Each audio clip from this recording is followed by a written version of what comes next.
Ginawa na nga pong official ng NBA ang trade ni LaMelo Ball sa Minnesota Timberwolves ngayong araw, kaya maaari na nga siyang i-introduce ng front office ng Wolves sa mga susunod na araw para makasama ang kanyang mga bagong kakampi, lalo na si Anthony Edwards sa kanilang practice. Kasabay niyan mismong si LaMelo Ball na ang nagsabi sa media. Dati na nga daw pangarap lamang nga niya nitong maglaro sa Minnesota bago pa siya pumasok sa NBA at ma-draft ng Charlotte Hornets.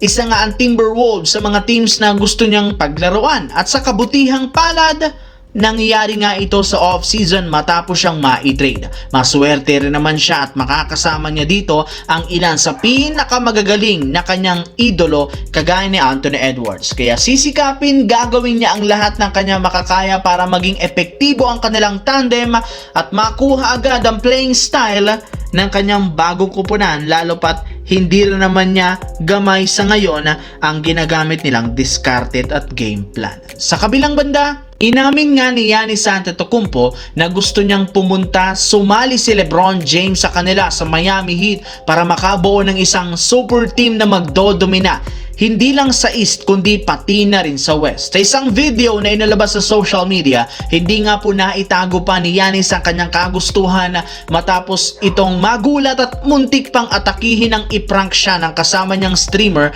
matapos nitong sabihin na pumirma na si LeBron sa Cleveland. Isang pahiwatig na maging siya pasikreto na namang nire-recruit at kinukumbinsi si LeBron na sumali sa Miami Heat para makabuo sila ng bagong Big 3 kasama si Bam Adebayo.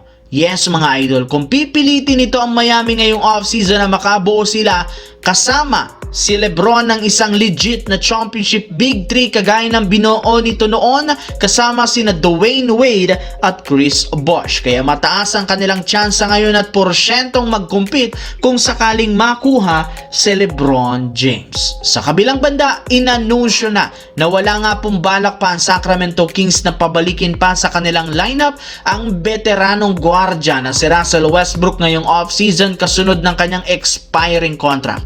Kaya magiging isa na nga itong free agent at kakailanganin nga nito maghanap ng bagong team kung gusto niya pang makapaglaro next season. Sa pinapakitang laro nga nito lalo last year, mukhang mahihirapan siyang makakuha ng bagong koponan, gayong hindi nga ganun ka-efficient ang kanyang laro bilang isang point guard sa dami ng turnover. Nagiging liability pa nga ito sa opensa sa kawalan ng shooting at maging sa depensa. Pero hindi rin naman ibig sabihin nito na wala nang kukuha sa kanya dahil ayon sa report, andito pa rin ang Miami Heat na siyang isa sa koponan na naibalitang interesadong kunin at bigyan siya ng veteran minimum. Alam naman nga ninyo, sobrang gipit na ang Miami sa kanilang cap space at syempre isa nga sa mga gwardya na kailangan nila at dapat nilang papirmahin ang mas mabababang kontrata kagaya ni Russell Westbrook.